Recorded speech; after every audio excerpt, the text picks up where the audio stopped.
പണ്ട് കാലത്തെ കൊർട്ടിപ്പത്തലാണ്. ഈ കൊർട്ടിപ്പത്തലിന് പേര് വരാനുള്ള കാരണം പണ്ടെല്ലാം നമ്മളെ ഉമ്മാർക്കെല്ലാം 5-8 മക്കളുണ്ടാവും. ഈ മക്കൾക്ക് ഈ രാവിലത്തെ ഫുഡ് കൊടുക്കുന്ന സമയത്ത് കുറെ കൊടുക്കാൻ കഴിയില്ല. കടുപ്പ് ചൂടാനാ, പോള ചൂടാനാ, കൽത്തപ്പ് ചൂടാന്. ആ ബെനക്കും വേണ്ടിയിട്ടാണ് ഈനെ ഒന്ന് പാടിട്ടിട്ട് ഈ ഇലയിൽ പെരത്തിയിട്ട് സെച്ചമ്പിൽ വെച്ചിട്ട് ചൂടാക്കിയിട്ട് തരുന്ന പേരാണ് കൊർട്ടിപ്പത്തൽ. അപ്പൊ ഐസമ്മ, ഈ കട്ടിപ്പത്തൽ എങ്ങനെ അതിന്റെ കൂട്ടുചെരുവകൾ എങ്ങനെയാണോ ഒന്ന് പറഞ്ഞു തന്നെ.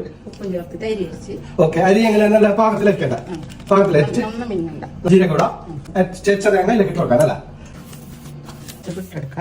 കണ്ടില്ല ചങ്ങായിമാരെ, വലിയ ഒന്നരപ്പാട് എന്തന്നെ പറയുന്നേ.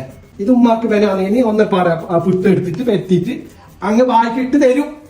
പണ്ടല്ല എന്താണ് ഇത് ഇതെല്ലാം പണ്ടത്തോ.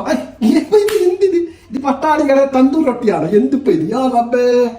ഓക്കെ, എന്താ കട്ടെ ഐസമ്മ ഇപ്പഴത്തെ ഇങ്ങനെ പറയുന്ന പിസ്സ. അയ്യോ അയ്യോ, ഐസമ്മ വരണോ? ഇല്ല ഐസമ്മ വരണോ? ഇല്ല എന്തോ ആയിട്ടാ